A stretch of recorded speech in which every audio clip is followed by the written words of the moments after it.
Comment se fait-il que les hadiths que l'on a en grand nombre, ils ne sont pas rapportés par les compagnons les plus proches? Ils sont rapportés souvent par les jeunes comme Abu Huraira, comme Ibn Abbas, comme Ibn Omar, etc. Alors que finalement, quand on voit les hadiths de la part d'Abu Bakr, de Omar ibn Khattab, de Ali, il y en a très peu. Alors, est-ce qu'il y a quelque chose d'idéologique qui a été caché? Est-ce que finalement c'est peut-être parce que les jeunes étaient peut-être plus présents aux côtés du prophète et que leurs parents l'étaient moins? Comment tu l'expliquerais? J'expliquerai de la manière suivante. Déjà, la notion de compagnon, il faut réfléchir dessus. Est-ce qu'on peut considérer Abdullah ibn Abbas comme un compagnon du prophète alayhi salatu wassalam? Quand il est mort, il avait 8-9 ans. Il est très jeune. Donc, il n'a pas accompagné le prophète en tant que tel.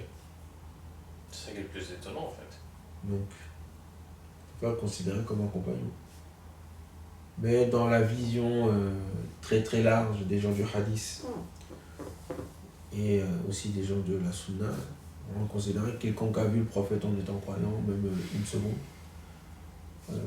et que tu t'es pas apostasié entre-temps, eh bien tu es un compagnon. Bon, moi je n'ai pas cette définition des compagnons. Je pense que le compagnon du prophète, alayhi salatu wassalam, homme ou femme, c'est une personne qui a cru au prophète Mohammed alayhi salatu wassalam et qui l'a accompagné durant un très long moment.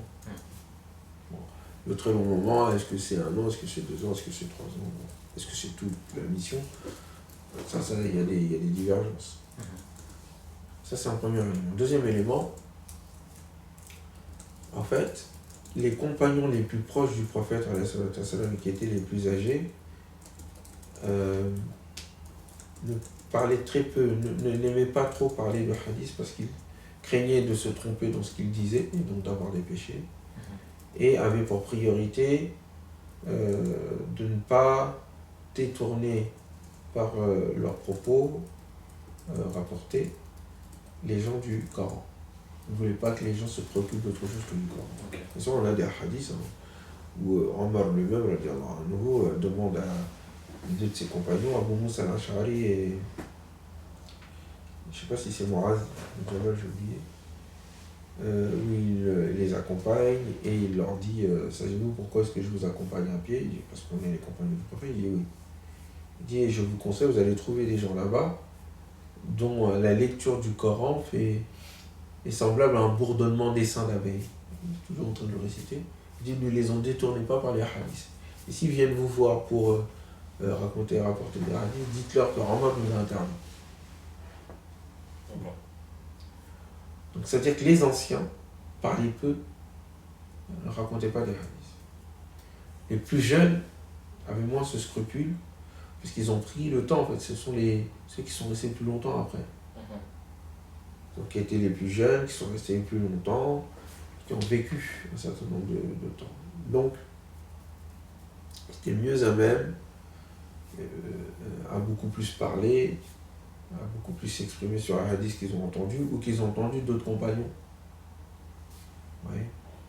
Donc on a cette différence entre les anciens et la jeune génération. Ceux qui vont venir après prendront plus de temps pour discuter, pour parler, pour exposer ce que le prophète a fait, ce qu'il a dit, etc. De façon beaucoup plus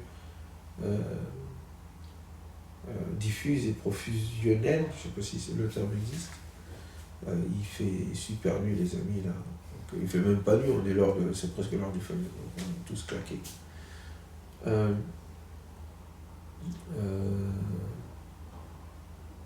Et donc du coup je l'explique par cela. Donc, les anciens parlaient peu des hadiths et la chose va changer au fur et à mesure du temps qui passe. Et les plus jeunes, eux, parleront beaucoup plus. Mais est-ce que les jeunes n'ont pas trahi justement la mission en décrivant des détails qui finalement ajoutent peut-être des normes juridiques dont on n'avait pas besoin? Non, pas forcément. Ça se fera peut-être plus tard, mais là, parce que la situation évolue rapidement, les conquêtes, les gens qui rentrent en islam, etc., de plus en plus de personnes qui sont demandeuses de la vie du prophète, pour en suivre l'exemple, pour savoir comment il faut faire. On n'est pas à une époque où on interagissait avec le savoir de manière abstraite et conceptuelle comme nous. C'était concret, quoi. C'est pour ça qu'ils ont cherché à savoir chaque détail de la vie du prophète pour en fait incarner. Vous avez besoin d'une incarnation du modèle et pas de l'explication du modèle. Ok. Donc plus le temps passe et plus ces besoins s'affirment et plus donc on va parler plus facilement. Ça c'est un des éléments que je puis dire. Et puis ils n'ont pas bénéficié tous de même niveau d'éducation bénéficié par le prophète soit en fonction de leur jeunesse, soit en fonction du fait qu'ils sont venus tardivement, enfin ça dépend. Voilà ce que je pourrais dire. Et puis, voilà